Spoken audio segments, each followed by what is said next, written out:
But in a minute, calling in is going to be Captain Bill, Wild Bill, Wachowski. And he has like become one of the faces of the franchise. Like there's Captain Sig Hansen, there's Wild Bill, there's the Hillstrand guys, and it's a show. Captain Morgan, yeah, Captain Morgan, Captain America, but Captain Bill's gonna Captain Kangaroo. Captain Bill's gonna be calling in. I am really excited because this guy is one, he's got a huge following, and two, I just really want to talk to someone from in this world, you know. So you could talk to me. And so no, you are not interesting, and you don't run a boat. You've probably been fishing a handful of times. I got a hollowed out canoe I can talk to you from. Anyway, Captain Wild Bill is calling. All right. Hello, is this Captain Wild Bill? It is, Scott. How are you? It is Scott, right? Yes, this is Scott, and this is my cohort here, Michael Burlew. Howdy, Captain. Hey, Michael. How are you? Doing good, sir. Yourself? Real good. Don't believe anything you see on TV. I'm a really nice guy. First off, Bill, thank you so much for popping on. I really appreciate it. And thank you to your, I don't know what you call her, but Kim has been wonderful during the whole process. I remember I'd contacted you months ago, and we've just been communicating over the, I don't know, probably 2-3 months on when you would get back and whatnot. And she's been great organizing all this. So first off, thanks a lot to both of you. You bet. So, where are you guys calling from? I don't recognize the area code. We are in New Jersey, Woodbridge, New Jersey. I got you. So where are you sitting right now? I'm in Pittsburgh. I just did a big fundraiser for a medical supply company at a friend's seafood restaurant. We had a big king crab dinner. King crab dinner. Still Ironic. not sick of that stuff, huh? Not sick of crab at Yeah, all, it was huh? Pittsburgh Emergency Medicine Foundation. They take medicine and they provide it for tragedies and floods and major problems. They get medication together when people are in need. Pretty cool operation. That's awesome. So where were you? I know you just got back recently fishing. So were you up in the Bering Sea or were you somewhere else? Actually, a couple weeks ago, I was in Guatemala sports fishing. Are you talking about that? Probably. I mean, I know you had just gotten back and were going over your schedule and whatnot. So you were sports fishing.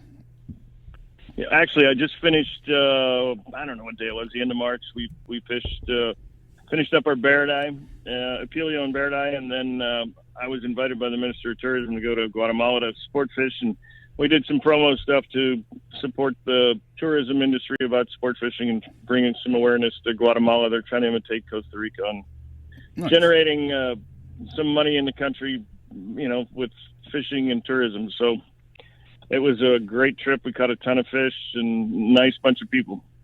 That's awesome. Now, I mean, I get you have been on Deadliest Catch now for how many seasons? I think 6 or 7. I'm not real sure. It all blends together. It seems like only yesterday. Now, obviously, I've crab fished since '79 though, so I've been at it as longer than anybody on the show. Right. I was gonna say, like, did you ever, in your wildest mind, think that one day, you'd be recognized throughout not only just the country, throughout the world in certain places for being a fisherman, being a captain of a boat? Well, it's kind of like they used to. You'd tell them you're a crab fisherman, they'd spit on the ground and say, "Stay away from my daughter." Now they introduce you to their daughter. It's a whole change in the way they look at this stuff. So now you started. Are you from Alaska? No, I'm from Pennsylvania. That's why I'm here in Pittsburgh. It's kind of the home base, and people from Pittsburgh are, we're pretty good with our sports teams. We carry a real close love of the teams, and over the years, my mom lived here, and I've been coming back and forth. And there was a young kid that went up to Alaska, and he fished, and his family is one of the big seafood brokers in town since the 1920s, and he wanted to branch out on his own, so he did this restaurant, and he's a really cool guy, and he likes to sport fish. So I said, hey, let's do some promotional stuff. Let's get a fundraiser together, bring a little notoriety to you. We'll have fun. We'll raise some money for a cause. And it's the second year we've done it, and they've already booked the third year. So it's a lot of fun. So how did you end up actually starting crab fishing? Like, you said 1979, 80. Where did this all start from? Well, it's been a question that's asked a lot, and people that really follow me know the story. But I was playing pool with a guy in Seattle, and he had a pocket full of $100 bills, and I said, "Are you a criminal?" He said, "No, I'm a crab fisherman," and which is kind of synonymous. But I said, "Well, you're an idiot. If you're making that kind of money, I want to do it." And it took a while, but I worked and did what it took, and I ended up on a boat. And the first captain I had ended up being the godfather of my 2 sons, and Wow. I've been there ever since. It's been a great career and had its highs and lows, and its danger and the good parts and the bad parts, but we're still kicking. Now, I read you were going to go into like business administration, and then something happened where you wrecked your father's car, and that's what kind of led you into the armed forces? Well, yeah, my dad was an ex-Marine, and he was part of the juvenile board. I don't know if you know what that was. If you do, you're probably as bad as I was, but it's a group of guys that figure out what happens to somebody under 18 if they do something wrong. And so my dad was pretty mean, and he had a brand new Buick Deuce and a quarter, and it was homecoming weekend, and he threw me the keys, being, and I hadn't been driving that long, and one thing led to another, and I ended up taking through the cemetery and blowing up a bunch of tombstones and hitting a tree, and it didn't even have plates on it yet. So Jeez. I skipped school on Monday and joined the Navy to get out of town so I didn't get killed by my dad. That's pretty amazing. So I guess when you started crab fishing, you must have started at the very bottom, right? Actually, no. I had, before I went in, I had the mechanical background of being a marine electrician, so I never really had to be the greenhorn. Oh. I never had greenhorn wages and never did greenhorn work. Oh, nice. Well, I'm from Pittsburgh. I'm smarter than the average guy. I don't know. Pirates and big. The very blue collar. Oh, really? How the Penguins doing? Yeah, that's New true. Jersey doesn't have a hockey team because you put all your ice in a glass. That's why. Hey. We got 3 cups behind us. We're all right. I'm a Flyers fan. Yeah. He's a Flyers fan. Come on. I got you. So you're obviously spending time between fishing and whatnot. How much time per year now are you spending out on the boat, out at sea? Oh, 5.5 months, 6 months. I've done as much as 10.5. Wow. Last summer, between the end of crab season and the beginning of crab season, the end of March till the end of September, I was in 35 cities doing promotions for different charities and attending NASCAR events and sport fishing tournaments and just general tomfoolery. So I am currently beginning my friends all call it the summer tour, and it kicks off here. I go from here to New York, from New York to Charlotte for NASCAR, then I go to Alaska for a week to kick a boat out of town to get it ready to salmon tender, then I go to Phoenix to pick up an event truck that I put together, then I go to Vegas to do a shoot with it, and then I end up going to Panama to fish for 3 weeks, and then beyond there I need to take a breath and figure out where in the hell I'm going. I'm going to Staples after this interview. So. Wow, you got to pick up a new binder. Yeah, running around like crazy, man. Life is nuts. It's a crazy life. Well, there's a short window for this, and I do a lot. I do breast cancer, winter door, spinal injury. The one that I really like to do is take the kids fishing, try to get kids away from the video console, get them out on the water, whether it's a lake, a stream, a pond. But, let's get out and do some stuff. It's like fond memories I had when I was a kid. And once the show's over, I figure I got about a year of recognition, then I'll turn out like Gary Coleman. Nobody will know who the hell I am. So, like, Deadliest Catch came out, I don't even, what season are they on now? 10? Something like that? 12. Jesus Christ. Yeah, he's been on from season 6 to now. Wow. So, I remember watching the show. I mean, I started as like a documentary or something like that, and it just really like captured the imagination of, I watched it for seasons, now I tune in here and there, and I always loved the idea that the production value of the show. But, from a captain's perspective, what is it like having a crew constantly on there? How real is it? Like, what do we see? Is it an adjustment to have people just with cameras while you're trying to do work too?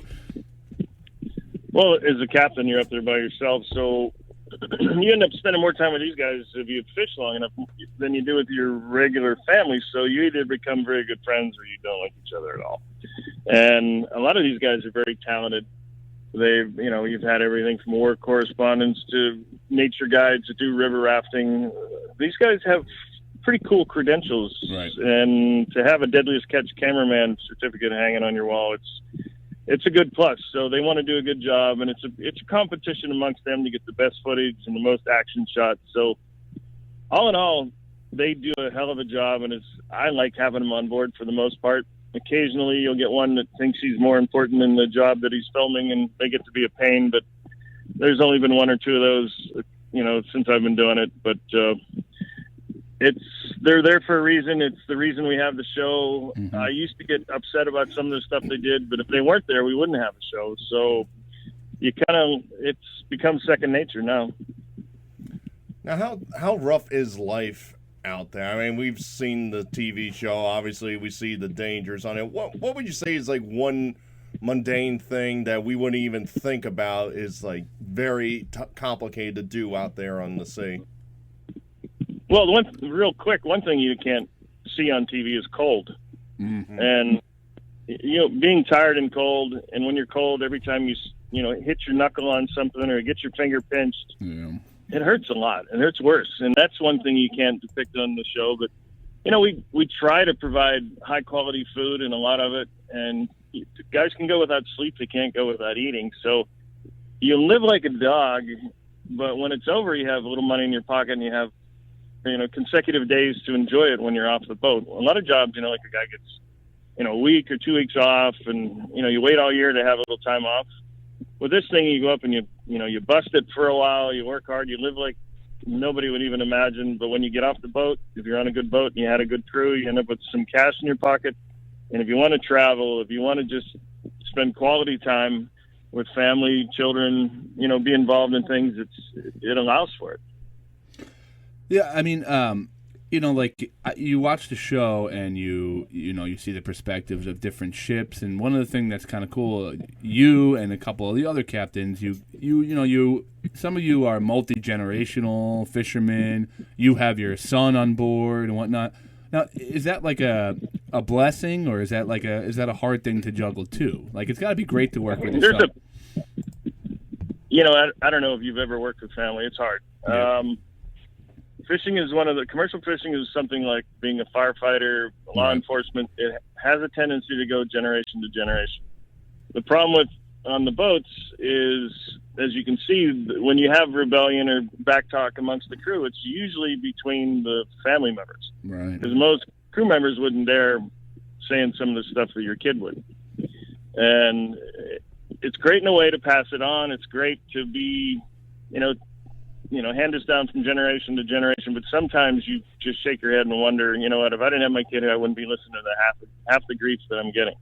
Mm-hmm. So there's good parts and there's bad. Is your kid leaning towards going to be a captain one day? He actually is in the final days of finishing his first stage of a captain's license in Seattle. He's taking tests this week to get his 100-ton license, which it's an entry level, but actually it's not the bottom step. But he's gotten the bug. It took me 15, 18 years to work in Alaska and live in Mexico, where your dollar goes further and the weather's good and there's a lot of fun stuff to do. He figured it out in about 3. So to continue that lifestyle, he's going to have to. Alaska's a good place to do it. The same thing I was just saying. You work hard, you get your money, and you have time off. And yeah. You couldn't do it with another kind of job. Yeah, I mean, like, I was in Alaska about 4 years ago. I went on a cruise out there, and even stopping in the different ports and whatnot. You guys are like rock stars out there, man. Like a lot of like the touristy stores have like shirts with people's faces on it, or the name of ships and whatnot. Like that, I always found that like very, very interesting, because here's like a group of, like you said, blue collar, hardworking, sometimes rough around the edges type of guys, and here are people, everyday people buying shirts and watching the show, and like it's almost like they know you. That's got to be a very fascinating kind of thing. What's really strange? If we get a lot of airtime, but we are just a hardworking, we'll call it a blue collar bunch. Right. Where if somebody was in feature films and they were at a really nice restaurant with a bunch of people and having dinner, most folks wouldn't even consider coming up and saying hello and Right. wanting to take.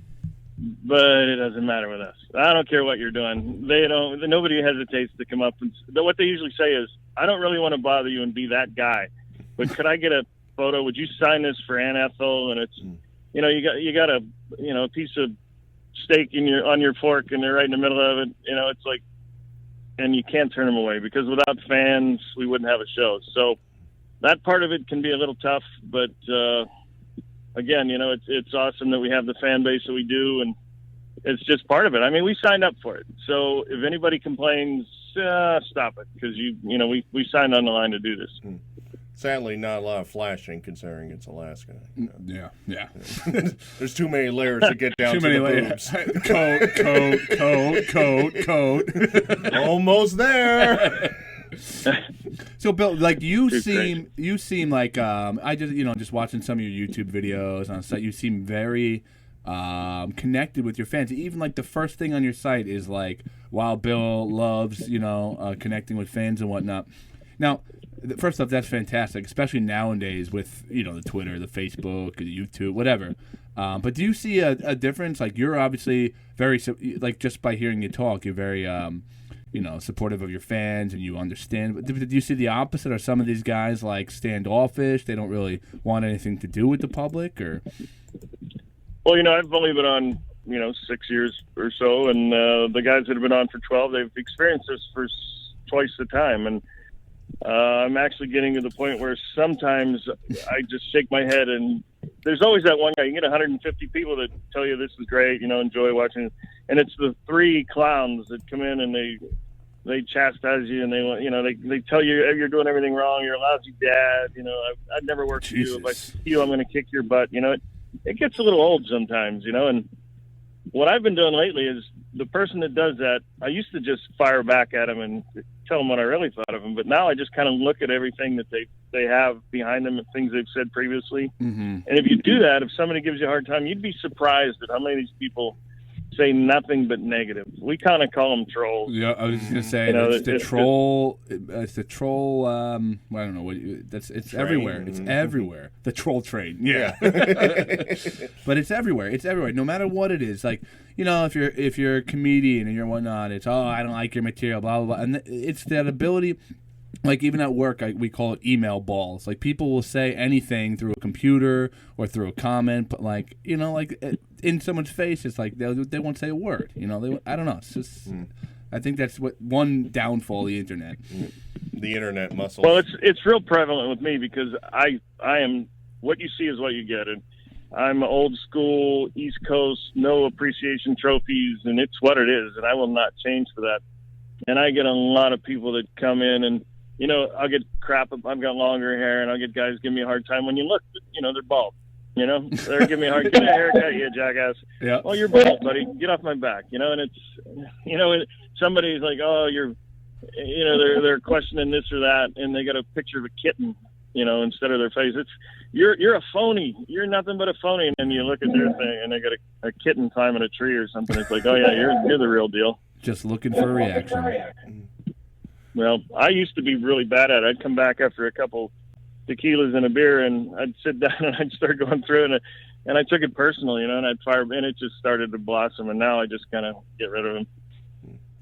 Now, when you're out on the sea, have you ever caught, obviously you're going out there for crabs, what's the weirdest thing that ever came up on the net? We don't get a lot of that. We have pots, and they actually have to work their way in. We get some strange fish and eels and things, but that's funny. We get that question a lot, but it's not like we're a trawler where we're pulling up old bombs from World War II and stuff like that. We have a pot that has tunnels, and the whatever it is, it has to either swim in or walk up the tunnel and fall in. So we don't get a lot of the weird stuff. They once pulled up a box of New York Rangers Stanley Cup champion shirts from that were never sold. Yeah, I think it was a discontinued lot, wasn't it? Yeah. The kids from Africa even rejected them. They're like, we're not that desperate. I'm not wearing this shirt. Are you kidding me? Put it in the bottom of the Bering Sea. Let the crabs have it. But so Bill, you when you're not fishing, what are you doing? Like when you're taking I a break sport from... fish. So for I what? sport Like fish. for stores? I do blue water. I do billfish. Sailfish, marlin. We'll catch some tuna, dorado. Like I said, I did Guatemala 3 or 4 days after I got off the boat from Dutch Harbor, and then third week of June I'm going to go down to Panama, and then from Panama I'm going to fish. I think we got something going in North Carolina. Then I might do the White Marlin Open there in Maryland, and it's just stacked up. So you still love fishing?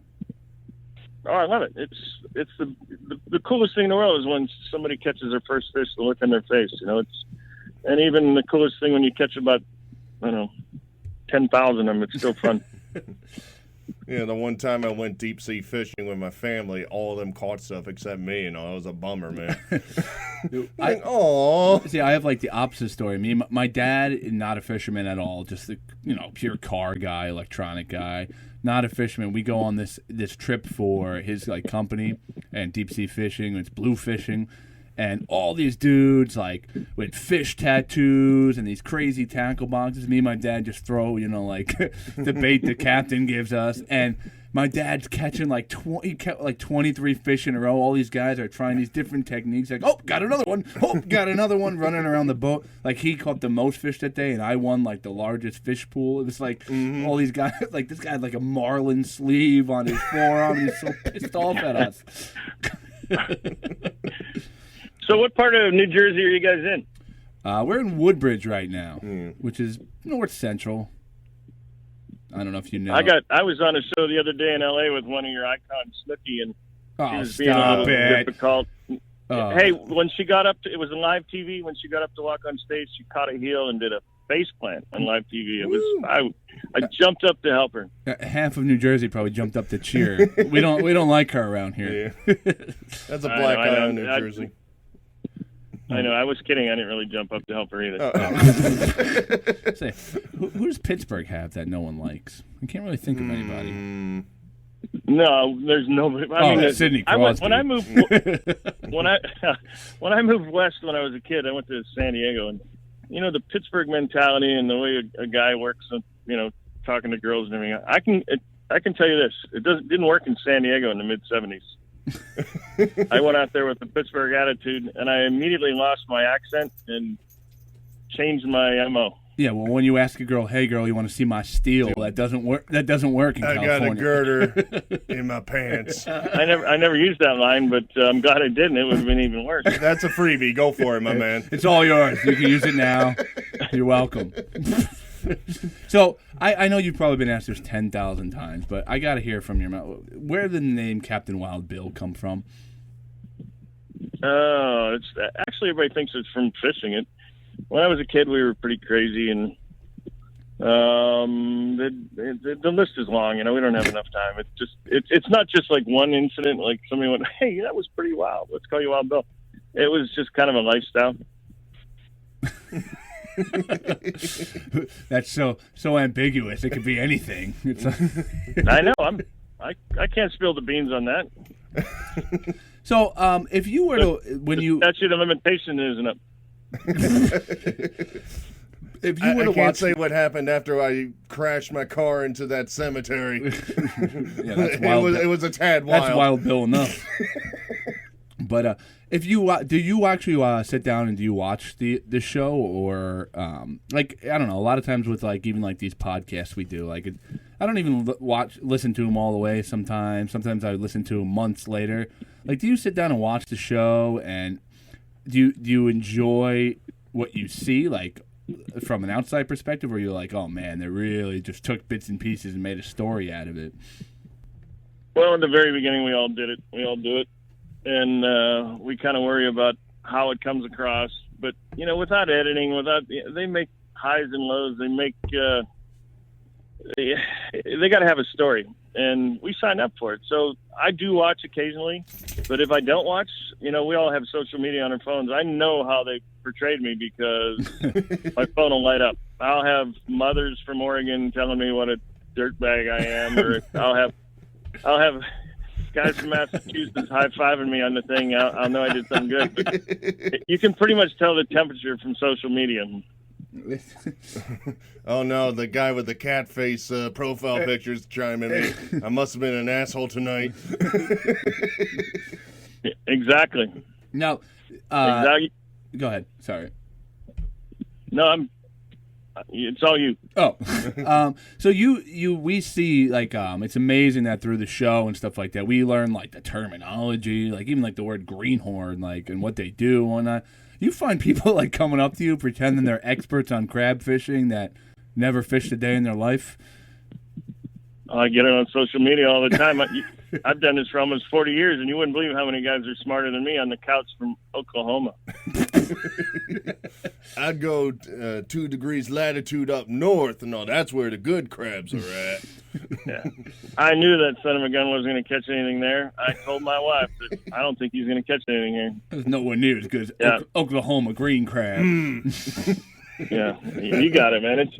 We call them couch captains. You know, they're sitting there and they've got more DNA in the cutoff sweatpants they have than a laboratory at the Mayo Clinic, and they're asking their wife to get him another Schmidt beer, and they're going, boy, that somebody's don't know what he's doing. I could outfish him any day, you know. And it's like, oh my God, I want to just shoot these guys, but that's what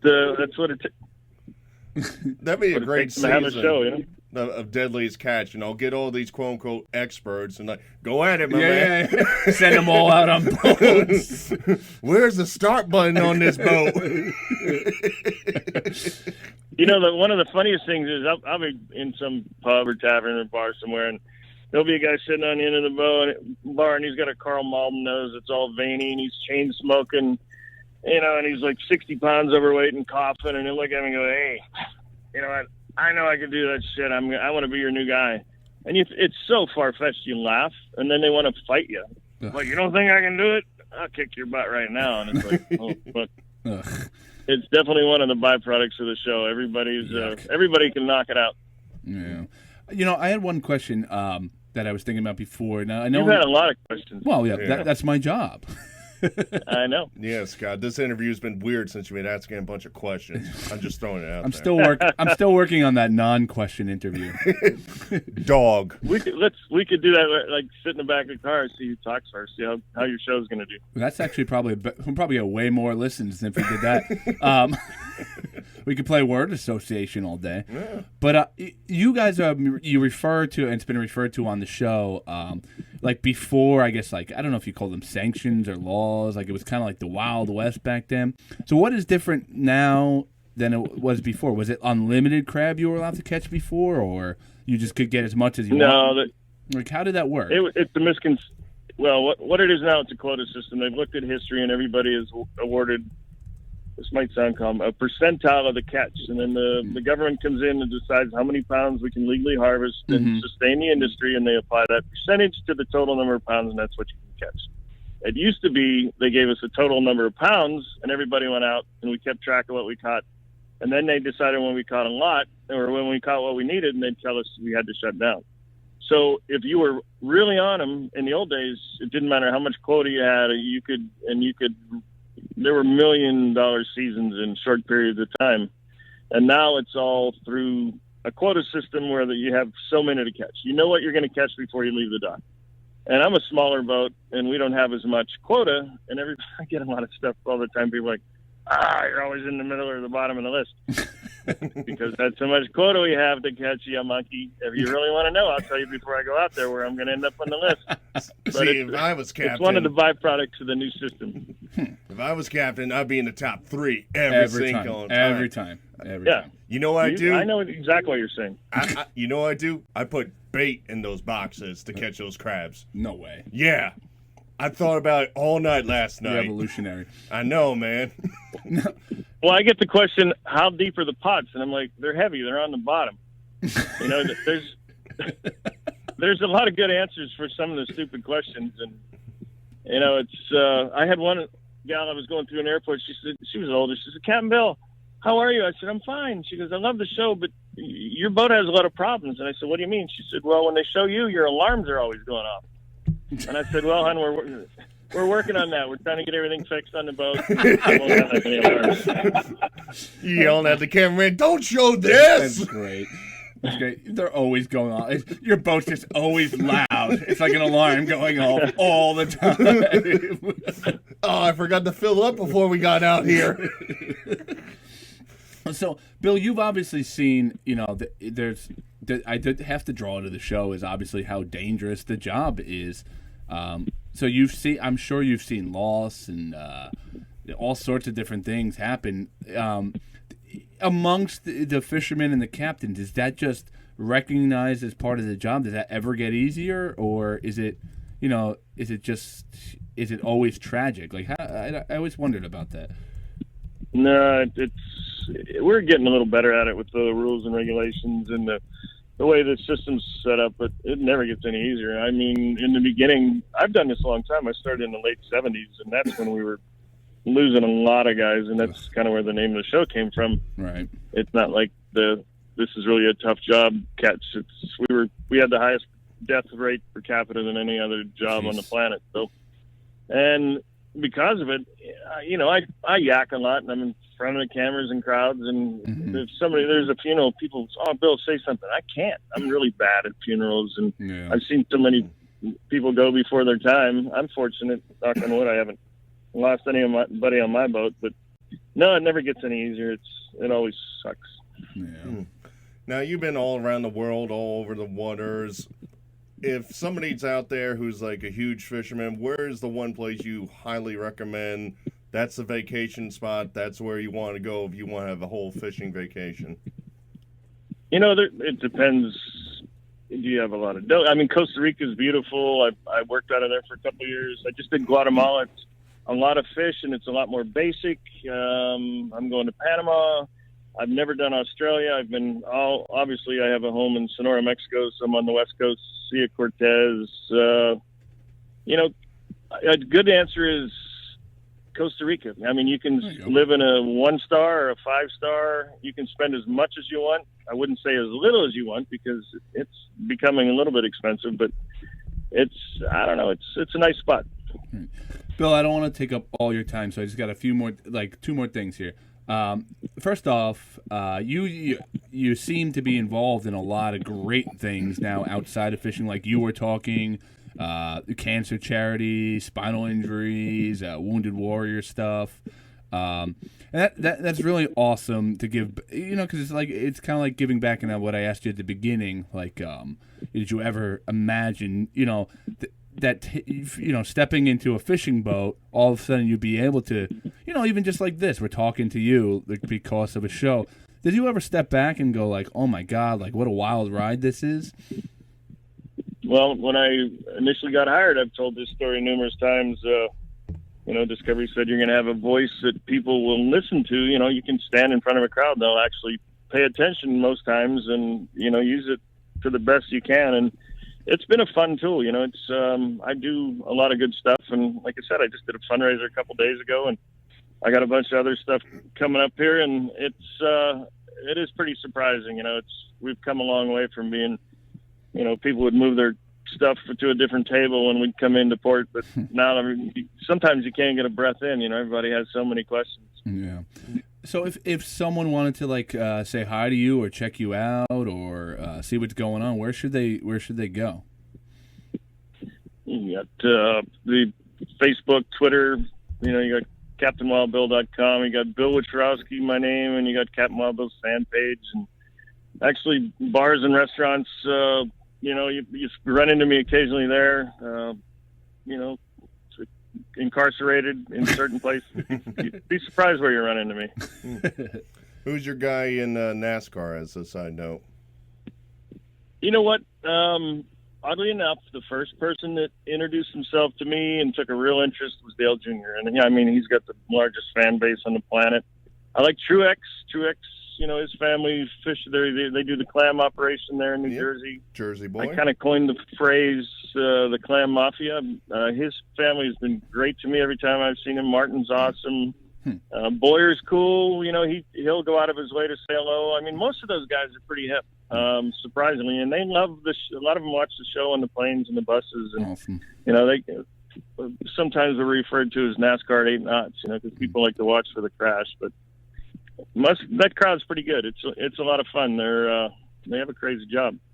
We a couple months ago we got to go out and do a podcast with Trevor Bain, and we got to ride like water slides with him and like all this other stuff. He was a pretty cool guy too. So I'm not a NASCAR fan, but he's gotten me, meeting someone and learning a little bit more about it. And my co-host here is very into it, so I've been slowly starting to pay attention a little bit. And I have someone to root for because I got to meet the guy. It's nothing but a gentleman to us, so it's pretty cool. And they're all crazy. Their sense of humor, when they're off, it's a high stress job, and a lot of them have a really good time when they're not driving, and that's kind of what I've come to find out. They do crazy stuff like paintball, and they're always doing something exciting when they have time off to blow off some steam. And I've had a beer or two with a couple of these guys. They enjoy their time off. Yeah, they're good people, man. All right, Bill. I would love to talk to you all day long, but I know you got different things to do. And first off, I just want to thank you so much for coming on the show, and we really appreciate it. Yeah, no problem. This policeman wants to put the handcuffs back on me. I got him to let me loose to finish this interview, so he must have I got to go back into the Pittsburgh. cuffs. We'll do the second half of it between glass. There you go. Don't put your hand on the glass or whatever it was on the glass. That won't work.